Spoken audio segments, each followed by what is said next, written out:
once again, the struggles of this team are real early on. They will lose a ban here for this first game, so only 2. Cloud9 will play with 3. P1 going to start on the blue side. We'll see what their first ban's going to be for this game. Yeah, end up going through and not banning on the first round because you get to see the ban of Cloud9 and use that as your loss of ban for P1.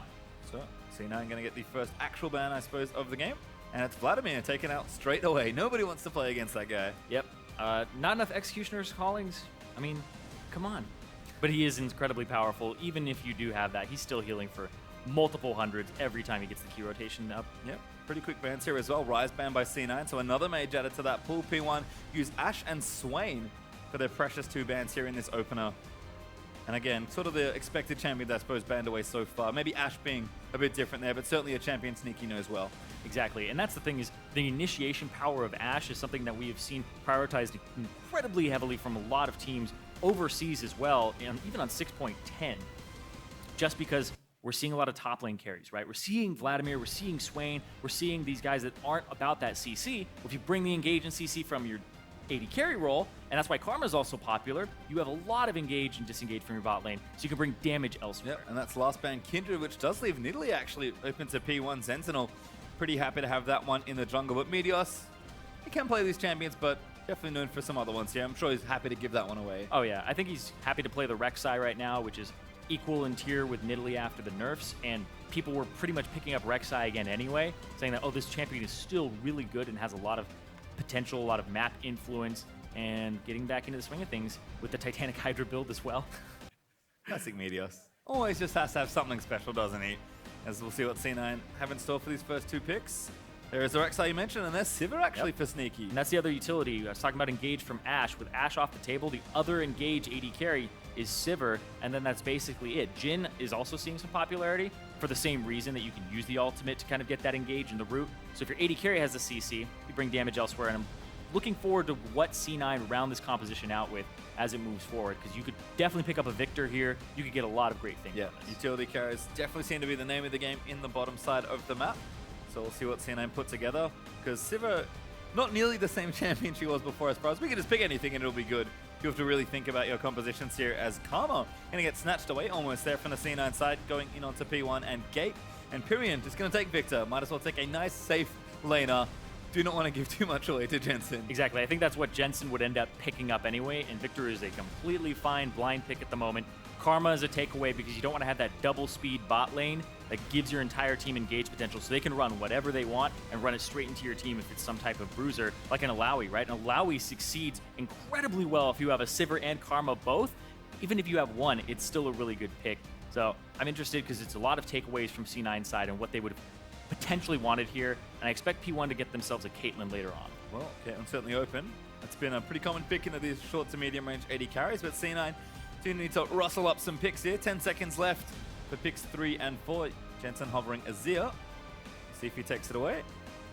Feels funny that we've always just gone back to Azir Viktor, but for now we'll actually mix it up a touch.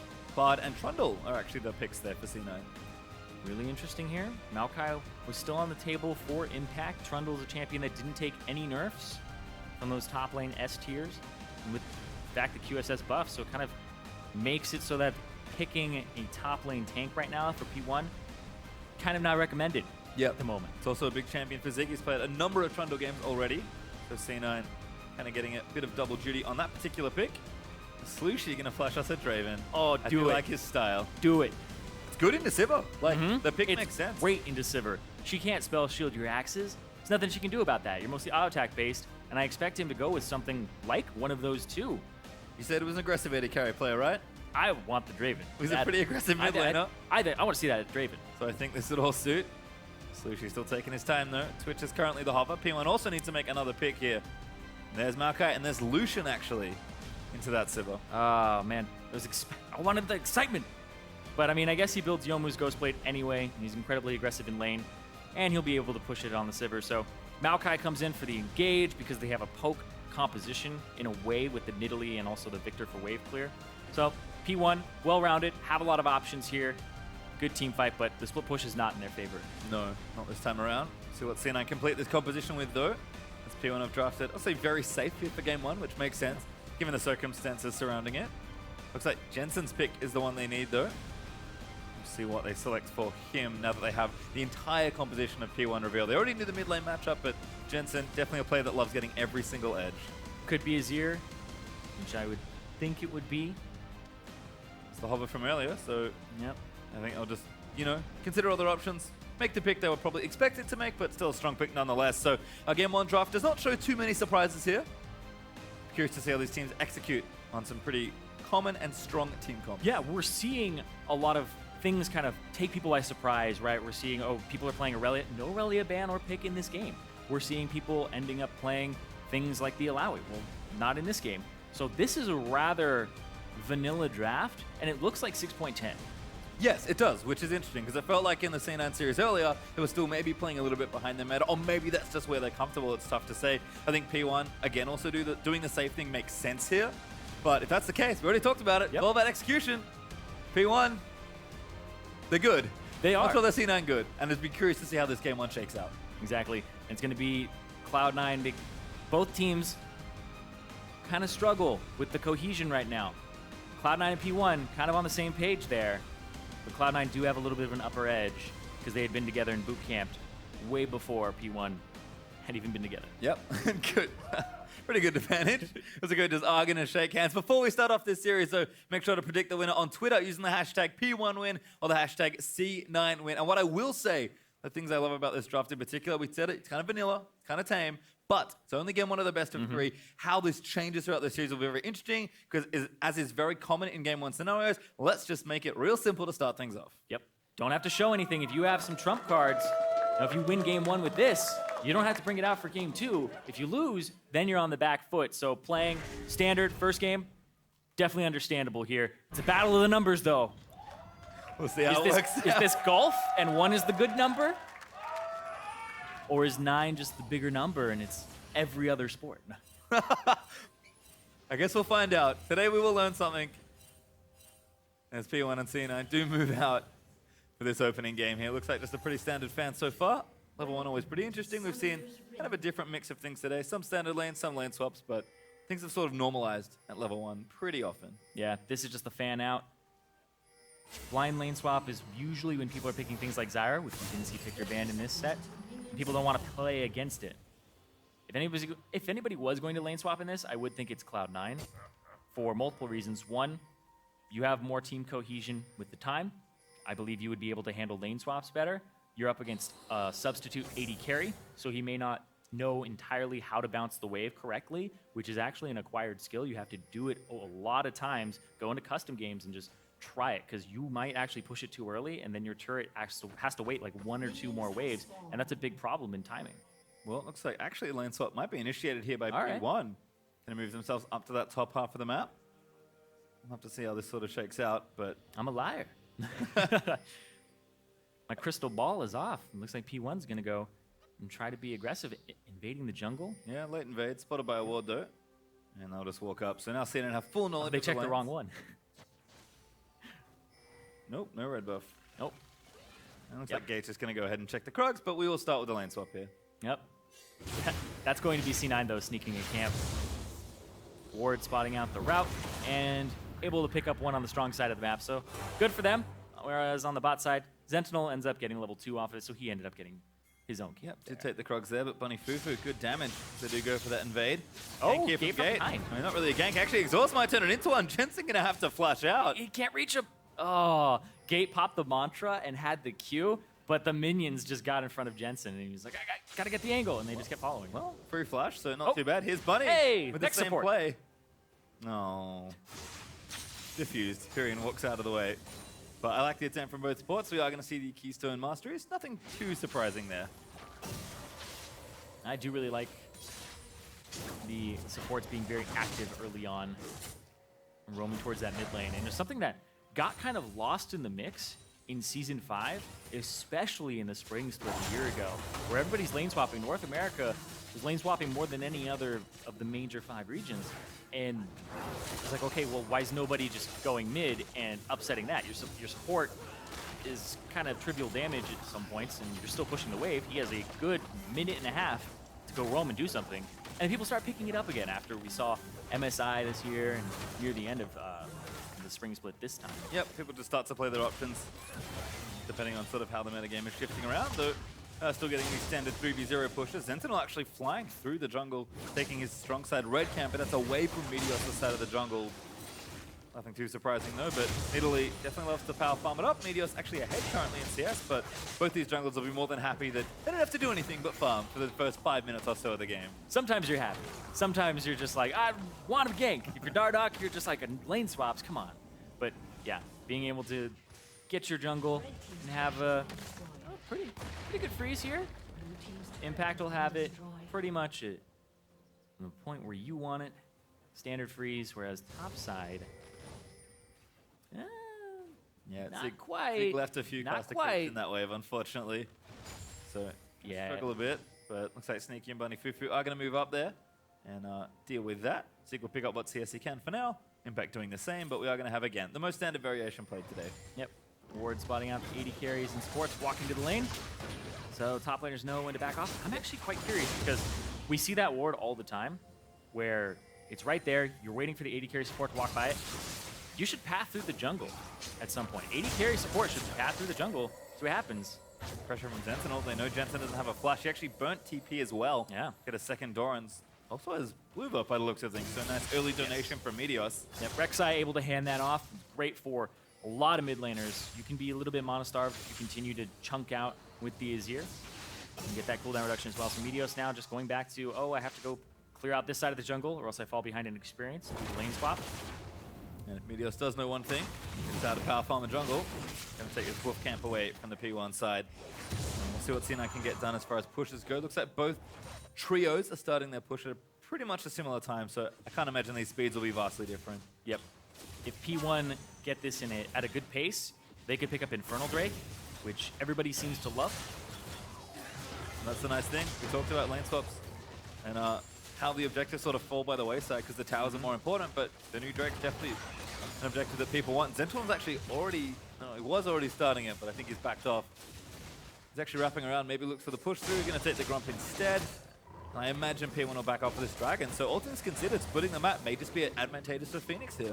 Yeah, I think that the question is, will C9, if it's a Dragon or if it's a Drake going over to P1, will they get Rift Herald for impact and get him that gigantic foot push advantage? Because then he wins that lane just flat out, not because of the matchup, which is already in his favor. Well, he also gets the Rift Herald buff. And no, P1 just gonna back off. No Infernal Drake. I'm very surprised by that because if you look at the top side of the map, turret is not dead yet. Yep. They're still working on it. In fact, Impact is kind of proxying a wave almost. C9 going to piece. Going to make sure they give Impact the biggest lead possible. Impact again. Going to try and bounce this wave back as far as he possibly can. The only reason you would do this as P1 is if you could save the turret, shove Impact off of it, and then he ends up with his team not having that entire turret gold. So I feel like this is a missed opportunity to get that Infernal Drake, which is just highly desired. Yep, right now the big major objectives actually staying up on the map. And we'll swap back by the looks of things, and I think get ourselves into some pretty long standard lanes. Pirean, though, aggressed on by Jensen on the Azir is actually pretty even in CS, but forcing him out there is nice. Viktor, though, going to go back. There's double Dorans already. In fact, Pirean's going to stay for an extra wave, which is a bit greedy. Meteos here may be potentially able to line up again, because Smite Battle. Sentinel and Meteos going to face off. Sentinel just fighting him right now. Meteos smites it away. Sentinel going to lose that initial jungle challenge. Gets the farm, walks away by Sightstone super early on. Doesn't even go for jungle upgrade or anything like that. He's just going for vision control. Standard and lane swaps for Rek'Sai because you only get the Stalker's Blade if you know you're going to get those ganks off early. So just trying to control jungle. Doing a good job of it so far. Certainly a champion that's pretty handy to have in a lane swap. As Bunny FuFuu actually, again, continuing our trend from the last series we saw with a bunch of lane swaps. Everyone's very active on the map right now, so Bunny FuFuu actually playing the roaming support, I guess. Pretty appropriate here for this game, and that's a nice care package for Jensen in his lane. Giving out a heal. Also, Bard as a roaming support is fantastic. You get some experience off the chimes. Actually designed to leave lane as much as possible. Remember in the development, it was all about how do we get him to leave lane but not have him be so lane dominant. But it's like, but if he's not lane dominant, then he never gets to leave lane because then his AD carry is just always pushed in. Well, we solved it. Lane swap every game. Eventually worked it out. Here comes Gate though, looking towards mid lane. He has exhaust backup. Jensen has all sums. Pirean's super low. Yeah, Jensen wants to play aggressive here, but even if Gate comes, I don't know if he can actually make a difference. Meteos also just to the right, so in the area, as Slooshi pushing up in the top side. Gonna give Impact a nice juicy wave, and here's Bunny FuFuu once again. Making sure he leaves caretaker shrines everywhere he goes. Just making sure everyone's okay. Looks like Impact's just fine for now as P1 collapse a few tunnels and kind of take control of this top side of the map. Set red buff will be their objective, but Meteos has one to take on the south side as well. So you're gonna push him out for now. And now Zig, big difference here is Cloud9 Impact top lane has this gigantic wave. This wave is also pushing towards Cloud9, so both Sneaky and Impact are going to be picking up farm, whereas Zig and Slooshi, they have to find something to do during this time and make it so that during this time, you have to do something that needs to be answered by Cloud9, so minute and 30 after that. So if it's bouncing the waves back or having action in the mid lane, you do have to go after something. You know what they could do, Zirene? Take a penalty drink. They could take, yeah, exactly. They could do a drink. Not this time around, at least, as Meteos and Bunny FuFuu going to move their way in. Another good smite from Meteos. That's his second Raptor camp in a row. He has stolen out from under Zentinel. In general, though, this formation looks just fine for both teams. Long side lanes to play with, wave clear mid laners. It's no real surprise we started this one off with a lane swap. Yeah, and you can see Cloud9 are just executing it a little bit better, and now you're seeing these advantages manifested. Bunny FuFuu 2 levels up over Gate. Impact was 2 levels up over Zig. Now he's 1.5 levels up over Zig. It's a big problem, and Meteos was farming the jungle harder than Zentinel, actually taking some of his. Meteos is half a level up, so C9 have these power spikes and experience. Okay, Slooshi going in, but Meteos going to turn it around. The binding almost good. Gate was close to, I think, sending his team to certain death, but Zentinel's here as well. C9 going to back out from their jungle. Now if that spirit hit Bunny FuFuu, would have seen a hard commit there from Zentinel. But no, Jensen's going to roam down from the top side and just pushing in the top. So yeah, a lot of pressure here from P1. Look at how much damage Zig's taken. That's just some trades 1v1 there. Impact the level up with the Tiamat. Able to pressure nicely. Also 20 CS ahead at this point. There is a big wave there, and this is where if there was somebody to dive that top laner, it's just he's out of the game at that point. But hopefully Zig picks up this CS for himself, or else he falls even further behind it. Impact is threatening, but it's a Trundle. You can't really threaten that hard. Yeah, just a bluff. We'll at least try and get Zig off a couple, which I think he does successfully. Slooshi looking. I think does tag someone with the W, but other than that, Jensen back with blue buff. That cannot be the same one. No. I was like, whoa. That's the 7-minute spawn one. Or typically 7-minute, but because he took it a little bit later. Well, still happy as they're farming up a Storm. 10 CS up of Pirean as we're almost 11 minutes into this game, and it's been a rather quiet game. But you mentioned earlier, C9 are just getting a little bit ahead in different spots, and they're almost 1,000 gold up as a result. So it sounds kind of silly, but these things clearly add up to a tangible gold total. And while we are going to have a relatively quiet push through towards that 15-20 minute mark, C9 should, in theory, be ahead once that moment hits, at least by a little bit. Yeah, it's actually going to get a little bit bigger too, because the P1 lane, top lane is going to slowly push out once again towards Impact. So Impact will end up having this gigantic bank of minions that are going to eventually pay off for him a minute and a half later. And then this bot wave is still being frozen by Sneaky. Freeze hasn't been broken, and there we go, finally. Pushing back towards him. Cannon, that's the good old cannon minion. So the great thing about freezing minion waves is eventually it'll have to go back, and it's usually because of the cannon minion. Because the lane is so long that your cannon minion, if you are pushed onto like your tier 2, your cannon minion will show up way sooner than theirs, and theirs is like 30 seconds away. So eventually it breaks it, and you'll see, I believe the Sivir is now meeting that other cannon minion wave. Yep, and there it is. And now it's actually reversing. So a big wave stacked up here. Sneaky actually just going to keep this pretty slowly pushing down, but he's really not been threatened at all. Like, deep freezes tend not to happen in lane swaps anymore because teams got good at punishing it. So Jensen going to get ulted here. Pirean able to get ulted, but Jensen's going to try and turn it around. Meteos going to move in as well, but Pirean flashes out. Flash bolt from Meteos will give him first blood. And the TP's cancelled. Impact not needed. Yeah, a little interesting there. I thought the Emperor's Divide was going to push him even further, but no, he kind of slips by the side.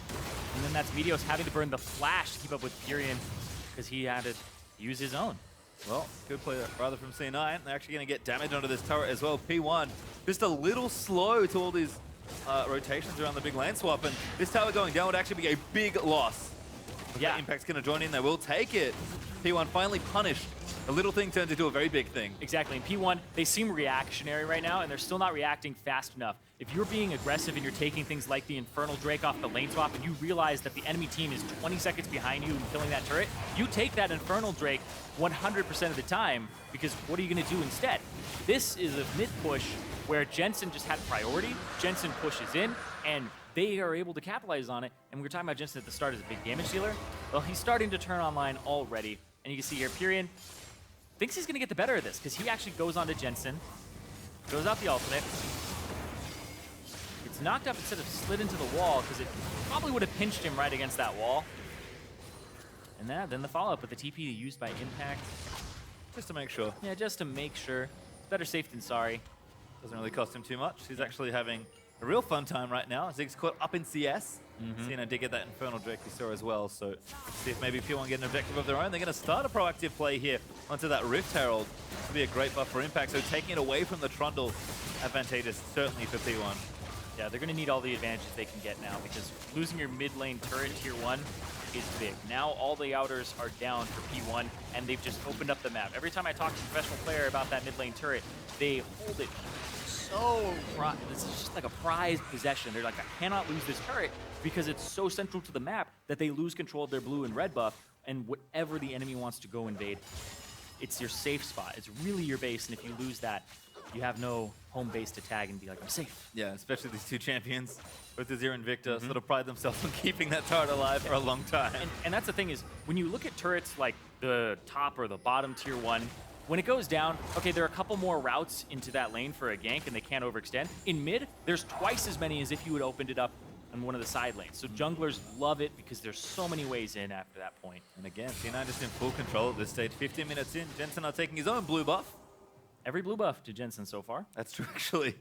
Yeah. Meteos on the Rek'Sai able to be anywhere. And with a map this open, it sort of favors the overall squad for C9. Impact getting stronger, can just stay in that top side and continually split push. He still has a massive CS lead on Zig, although Zig again is catching up as the wave crashes towards him. Yeah, when I look at the actual gold values, Zig is 1,000 down on Impact at the moment.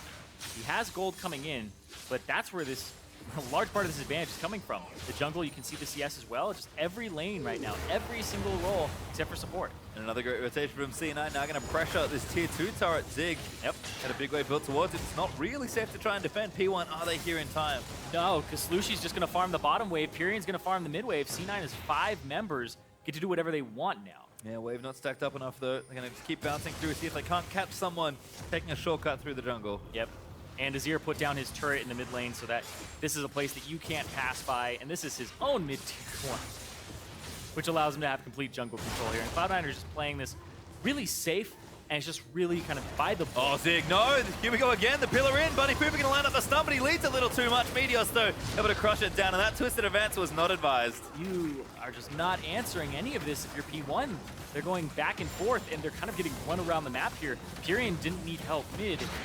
Zig went a little bit too far forward top, but they would have dove him anyway. Slooshi is pushing on the bottom side, so we'll see if maybe they can get something back here. Teleport there for Impact if he really wants to answer it right away. I think he might. Not yet. Slooshi actually not even committing for the turret, so damage will be done, but it won't go down. Yeah, because he's not on that turret, for the fear of that happening, he knows there's Rek'Sai tunnels behind him, and you can teleport to those Rek'Sai tunnels, so you blatantly see those on your map because they were discovered earlier. And you don't want that impact to come from behind. 2 levels up on Zig, one now after he just leveled up. And again, it's just that safe play here from P1. Reactive was the word used earlier. That's a great word for what's happening. And C9, yes, they're playing quite deliberate, but they're picking up the pace. They're making the proactive plays. They're seeing the openings. And again, we talked about standard drafting. The play is also echoing that here early on. And it's not even individual skill that C9 need right now. It's just strong map play and really solid teamwork. That's got them almost 4,000 gold ahead in a lane swap. That's a lot at 17.5 minutes. Yeah, and this is what we're seeing with teams even like Immortals, where we look at their down and kills every single game against Energy, and they're just like, oh yeah, by the way, we're up because we have better macro movements. So if you looked at the scoreboard, you would think, well, they're getting crushed, but no. So this is what you have to do as a top team, is you have to just play the map, and then the game will be in your favor. Jensen went for the play, but Gate, the only one to get knocked up by Tempered Fate. Follow-up stun is good, and Jensen's going to take him out. The ulti out from Viktor, as Zig caught to the left-hand side, might be the next kill target for C9. P1 still around. Viktor also kind of zoning them away. C9 again, just with a clean pickoff. Yep, clean pickoff there, had all the avenues in, and they actually flanked from multiple sides there. Didn't even have to really use the Sivir ultimate either to start that fight off. Still got it. I think Jensen was the initial target from P1, burnt his sums and ulti, but got out of the way in relatively short order. Ocean Drake up in 55 seconds as P1 starting to get chased out of their own jungle now. We talked about this a bit when we first saw P1 play, where before Slooshi came in for their second game, where it just felt like they didn't have anyone who was willing to make a proactive play. Yeah. From mid lane on Assassin, Slooshi was that player. But he's an AD carry now, and he just doesn't have the same like power or agency to really get stuff done. It seems like leadership is something that P1 need. They need somebody to have a game plan of what they're going to do. Gets multiple flashes there, which then prompts the ultimate to come down from Bunny and FuFuu because there's no flash on gate. And then the pickup afterwards, and just the clean disengage, because C9 could have gotten greedy there. Sneaky had ultimate, you had superior combat stats. They could have actually just run straight at P1 and tried to clean up that fight, but they played really reserved. Yep, and that's a good word for this game in general from C9. Just sort of playing it by the book, but certainly executing it every turn so far. Sneaky though, gonna mow down that minion wave, and the power is starting to come now. Everyone on C9, Ravenous Hydra finished for Impact. Jensen with the Rylai's almost completed, plus that Nashor's Tooth, and the Essence Reaver with the Cold finished and ticked away. Sneaky's item coming up soon. Add an Ocean Drake to the tally, and everything's coming up C9 right now. P1 still struggling to find a way in, and C9 look to maybe smother them out of this game. And C9 just taking control of all the objectives here. Sneaky though, still pushing down. Gonna get what he can here on the Sivir. Again, no one really contesting this farm, so he's not particularly afraid at this point. Jensen actually busy farming up the jungle because he's a mid laner. They like to make sure they get as much farm as possible. It's true. It's true. He plays a little far forward, but regardless, Cloud9, their wave manipulation is just flat out better than P1's. And the amount of jungle control this team has had almost all game long. P1 just can't really step out of their lower third of the map into their own buffs near the red and blue. And C9 are actually lining up for another turret here. Yeah, and Impact has TP over Zig, who does not have it, and he just gets to push top lane in all the way, deny farm, and possibly make a TP play on the other side of the map. Let me tell you about Ravenous Hydra Trundle. This is not a slow Tell me, push. Pastry. This is not a slow push, Zirene. In fact, he's going to be challenged by Zig. He actually backs off, I assume, to make the cover with a teleport. But if he keeps going, those towers will not live. As Meteos straight back into the red buff. C9 continuing to play up towards this red half of the map. See if they can't catch someone from P1.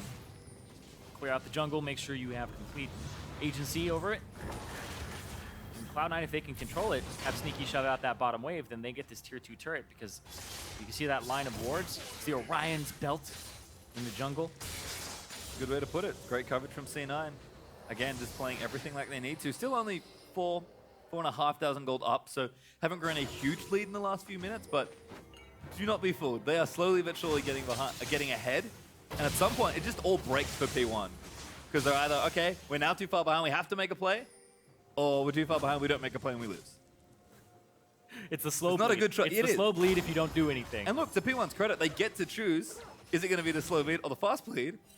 I think it's one way or the other, they have to make a proactive play. Maybe Baron is where they look to. They are powering up, they've got some items coming through, but it's just tough. If you toggled vision right now, there's one ward that was just placed, is the blue trinket right there on the Baron, and Cloud9 have the bottom side of the map completely lit up, Constellation down there, but nothing on the top side, and you could see exactly where they're focused with all of their pink wards and all of their vision control. Whereas P1 on the other side, exact opposite.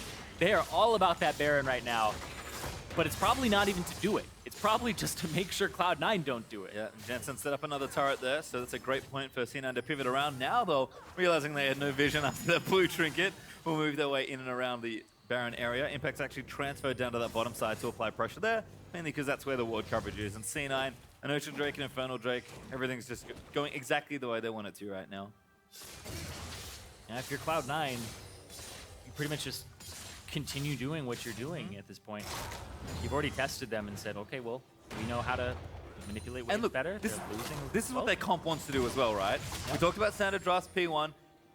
Just strong champions in every role. Pretty good team fight. That's sort of the Karma. That's the Karma Maokai special usually. Impact though on the Trundle, definitely much more about the split pushing. Does slap Zig there, although it's far too many turret hits for that particular trade. does still have his ultimate though, so things will likely be okay. And C9 know, like, sure, if they get into a team fight, we can probably force one, but they just don't need to. They have the Trundle. They can just play through it. Yeah, that's the thing, is when you're playing the map, the risk ultimately becomes lower. You're talking about like a 20% risk. If you actually take a team fight, even if it's higher, or even slightly higher, like 5%, people are just like, okay, well, you're just going to go with the safe option, right? It's why we didn't see the Sivir ultimate pop from Sneaky, because there's the possibility that it gets turned around on you or somebody misplays. Depends on the team. Yeah, some teams like to take only coin flips. That's true, because you get more, higher risk, higher reward. But C9 at least right now, again, talk about still figuring out their identity as a team, at least in this game. They'll play it very safe. But things could change. And you know that if there is a proactive play to be made, Bunny's actually had some good lineups. He's actually pretty much holding Meteos' hand this whole game long. Because anytime Pirean wants to do anything, they've got the backup of Rek'Sai and Bar just ready to rescue them or turn it around and start a play. And starting a play is something that I actually want to see from Cloud9, because sure, you can play the macro game, and that's fantastic, and you're slowly going to bleed them out, but we're looking at teams like Immortals that are constantly fighting. TSM, 4-man dives mid very early on in the game, and they try to choke you out immediately after that by having constant pressure, and you wouldn't be able to get the type of wards down that P1 are getting down and then having cleared. So Cloud9, if they want to contend with the big boys now of the LCS, because they're falling out of that category, they need to make very proactive plays. They need to be slaughtering their opponents, especially something as a team like P1 that people are perceiving near the bottom of the standings at the moment. Yeah, at least early on. And again, it only gets rougher here, having to make a late substitution. C9, though, continuing their jungle control rate. Meteos feels like he's trying to set some sort of record here for amount of buff stolen. Oh, Jensen, oh, he missed it. That would have been like, what, 6th consecutive blue buff? Every blue buff. We could probably get a percentage of blue buffs taken by Cloud9. There's a lot. It'd be very high. There's a jungle control stat somewhere in the world. Well, to check it out later, perhaps. The C9 continue to play this game. Now P1 grouping up a bit. Ooh, good tag on a bunny. Firelight is there, so they do have some catch potential now with the Viktor. Slooshi also with 2 items, so it feels like P1 maybe poised for a fight here. They're not too far behind. Yeah. They could play for a fight. We do have the double item power spikes coming through for Lucian, for Slooshi, and for Pirean. And this is rather interesting because we used to see Victors get 2 upgrades on their hex core and then leave it there for a very long time. They didn't really care about the gravity field. We are seeing people, we'll talk about that in a second. We're seeing people get the red one, the final one, very early on because the buffs that happen to Chaos Storm, when you get the red one, it increases the movement speed of Chaos Storm by 20%. So we're seeing people even get that first item, then Rylai's. So when it's faster and you're slowing your opponents, and it has that gigantic tick damage, granted it ticks, you know, every so often, keeping them in it is important, and that's what people are going for, is just using that ultimate as that gigantic tool. Pretty gross. Zentinel can't even catch a break. Ocean Drake goes over to C9, but Spear's not there to steal the red buff away. Impact will take that for himself. I don't think he did not get Glimpse of the Void, so Zig actually still has that, but that's like kind of just keeping the lane afloat for Zig, I think. It's a good point. Otherwise, would have been shipped down here for him. 2 levels behind still. How does this even happen? It's just the wave manipulation and the fact that they have control of this jungle. Impact was taking wolf camps every time he shoved out top, and then Zig was actually having Zentinel walk up and take like half the farm with him when he's clearing the wave. He's like, help me push this wave. Took everything and the experience. So you see Impact 50 CS up at the moment. Yeah. It's getting disgusting here because that's also happening in the mid lane. And even Sneaky's up a bit, but yeah, the fact that the 2 big solo laners here in Impact and Jensen are this far ahead in fun. Even Meteos a little far ahead as Cloud9 making a play. Meteos goes in. Zentinel is going to flash out. That was some value there as Zent does get knocked by the Tempered Fate. Impact also here. Zent's going to get to be the target. They'll move out onto him. They've got plenty of DPS. And Impact will collect that kill. Oh, whoa, Slooshi! Too aggressive. A double there for Trundle. Yep, Slooshi a little too far forward. Still has his flash, but Jensen able to catch him now, and that's going to be Baron here for Cloud9. Already have it warded up with their pink that never got cleared. Should be rather simple for them to take with no jungler on the field. 2 sideways pushing as well. You mentioned that wave manipulation. C9 are playing a almost perfect game. And if you consider the lane swap turrets to be like an even trade on both sides, Rift Herald's like the only that teams opt into. Yeah, it's just the Rift Herald that P1 have managed to take away from Cloud9. Now Baron on, leads absolutely almost insurmountable. So we'll watch this again. Flash from Gate, and then flash from Zentinel. All right, cool, no flashes. Yeah, exactly. That's what they're waiting for. They're waiting for those flashes to come down. Shifts out because he has to. And Slooshi, oh, he's going to get the Trundle with nobody following him. Definitely a lack of communication there between himself and Pirean. Real aggressive, as we expect from Slooshi, but again, from the AD carry position, it's just not quite the plays he was making on some of his other picks. And Cloud9 are so far ahead in this game. 8,000 gold up at 28 minutes. We talked about the slow bleed. This is kind of not that slow anymore. C9 is looking to see this out. I think he's not even hitting the turret. He's letting the cannon creep do all the work. Yeah, range of Sivir. I mean, that's the risk, right? C9 are very risk-averse right now. Okay! And they're, oh. Just taken out. Now Pirean's going to go down as well almost. Meteos going to flash in. Try and go for the tower dive here. Meteos does take him out. Now Impact's teleported in. And they're going to go for a tower dive. Funny FuFuu missing that ulti, but Zig now has to flash out of the way. Sentinel will flash forward to get themselves some much-needed kills. Slooshi eats a Price Seeker, and C9 open up the game. Yeah, 28 minutes in, C9 finally pulled the trigger, and they're able to capitalize. They get that mid-tier 2. Baron buff, no problem. This turret is just going to get shredded, and so is this inhibitor. And they may even go for more. 20 seconds, but they have a wave on the top side. Just all too easy, it looks like, for Cloud9. Squad moves out through the magical journey. I'll try and take out at least another inhibitor turret. I think they'll get this one. Not sure they'll break the inhibitor as well. Impact going to take some tower shots and move forward, threatening anyone from Phoenix1 that dares to cross them, and they do not dare. This inhibitor melts. No problem there for Cloud9. Not even so much as a threat on them at all after they got that Baron. Bottom wave is shoving towards them as well, so they have a gigantic wave to pick up in the only lane that has turrets left. Pretty much seems like a done deal there for Cloud9 to figure out what they need to do next. Gate walks up and, oh man. You know Sand Soldier's probably hurt, because not only are you getting stabbed, there's also sand in your wound as well. Probably a little bit salty. I would be too, because that was so much damage there. Onto Gate, immediately blown up, and you can see just the fact that they played so slow, got an incremental advantage that built up to this. Well, you finally fight with this gigantic advantage and you blow the game wide open. And that's what Cloud9 did. And that's what I was going to mention. This whole game, you tend not to win just by only playing the map. They hit the point where it's like, okay, we built a lead, we do have to make a play. Yeah. And then depending on how far you've gotten ahead, the game either ends or you get in a winning position to end the game after that. Exactly. Cloud9, given the pace they're playing it, I thought we were going to wait a little longer, but they picked their moment. They're about 6K up. They just rush forward, go to 12,000 gold up now, and P1 just have not no chance, but very close to. Yeah. Given how much damage C9 have already done to their base. Yeah, very little chance at this point. They're going to have super minions just pouring in, and they're going to have to answer eventually, but even the damage from C9.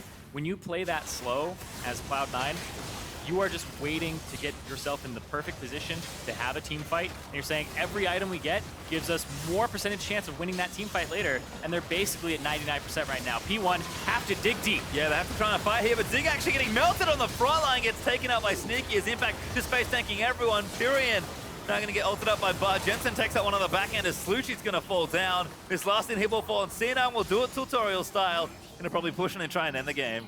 Tutorial style, I like it. Haven't seen it in a while. Yeah. But it's an oldie and a goodie.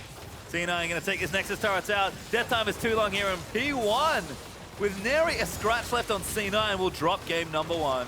Yep. Pretty much perfect game there for Cloud9, aside from the Rift Herald, which you could still kind of count as a lane swap objective. Cloud9, clean and deliberate. Very clean and very deliberate, most certainly, but a solid game nonetheless. It's sort of interesting. You expect in this spot, you're coming as Cloud9, you may be favored in the matchup just on early impressions. You know that it's a little rough for P1 right now. You think to yourself, okay, like we kind of expect to win. We don't want to like do anything too silly. Some teams will come out swinging and just go absolutely crazy in style on you. Not C9, not at least in this game. No. They'll play it very slow, very safe, and say, you know what? If we're expected to win, let's take our game. Yeah. But still 1 or 2 games left to play. It's true. And P1, they have to think after game 1, we drafted standard, we played safe. That's not going to work. Nope, not at all. They're going to have to dig deep for that. They're going to maybe change up their strategy. I hope don't be so reactionary. I mean, you can sit there as P1 and say, we literally have nothing to lose.